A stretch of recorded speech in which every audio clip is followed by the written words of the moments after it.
Hello everyone. So, Please. okay.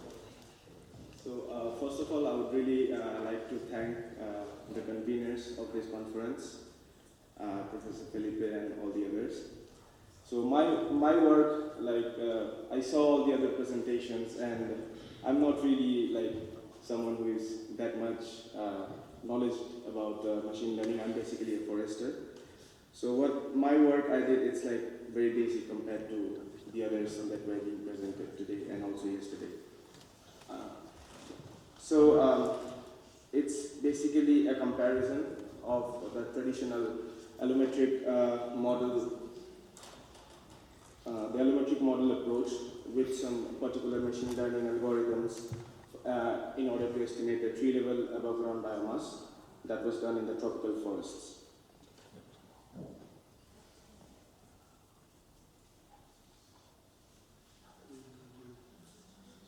Ocultar la vista. Sí.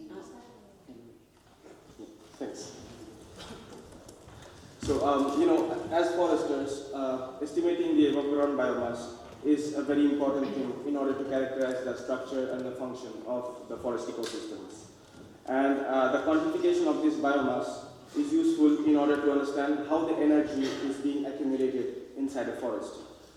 Traditionally, the foresters have used this method called allometric regression models to estimate this above ground biomass which is present in our forest. But in this current work, what I did was I tested some supervised machine learning models, and then I compared their performance to see if there was actually any difference and if machine learning models are predicting the biomass in a better manner.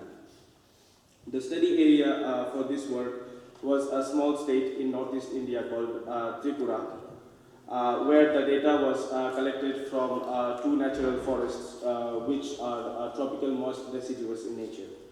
For this, we collected data of 501 trees of 21 local species.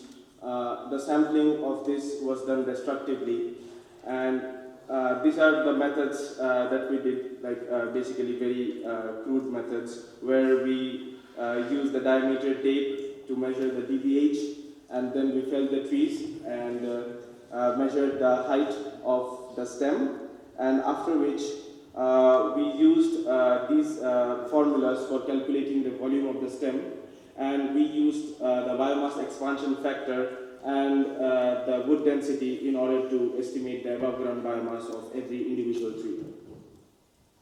So this is the distribution of the DBH and the height in the training data set that we used. As you can see, the DBH was not really normally distributed, whereas height is more or less distributed normally. The predictors that we used for this model was the diameter and the height, because they were very easy to measure in the field. Wood density usually is a good predictor for allometric models, but since wood density actually changes with increase of the height of the tree, we decided not to use it. If you see the correlation matrix between the predictors and the biomass, the diameter is having a high correlation with the biomass. Height has a little less correlation, whereas the correlation between the height is even less. So this makes them good variables to be used to predict the biomass. The first model that we tried was the nonlinear power law regression method. This model has been used for ages by foresters, and it is very well known. It is biologically sound, where above ground biomass is calculated using the diameter and the height, and we have three parameters of this equation, K, A and B, where K is the allometric coefficient and A and B are the coefficients of the diameter and the height. We used the adjusted R square and root mean square error in order to see how the model was performing. In order to test this model, we used two tree-based models. The first one of them is the random forest regression, which is basically a supervised learning algorithm. Random forest builds uncorrelated decision trees. It splits the data into different random sections, and this is how you have a lot of regression equations instead of just one. And in this method, when we were using this, we did a method called hyperparameter tuning, where we basically leave everything to the computer to decide how many hyperparameters, how many trees will be there in the model, and so on and so forth. Basically, we did not want to have any user-introduced bias in the random forest model. Here also, we used adjusted R-square and root mean square error.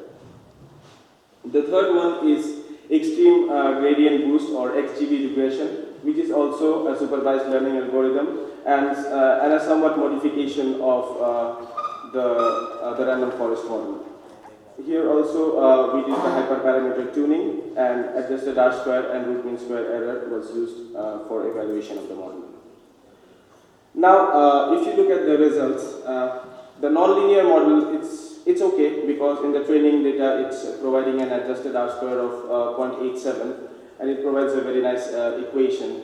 Whereas, as you know, random forest and XGBs are tree-based models, so they do not provide any one specific equation. However, if you see the adjusted R-square and the root mean square error values in both the validation as well as training, independent training, the values are much better than the nonlinear model. This is basically the same data in a graphical manner, where, as you can see, the random forest and the XGB both are performing better than the nonlinear allometric model.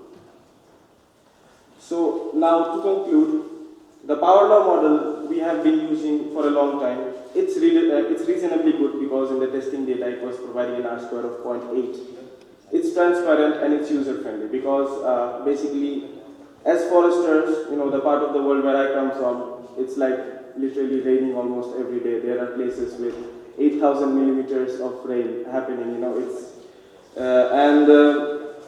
when we are working in such kind of conditions, using such technologies like machine learning models, where it's basically a black box.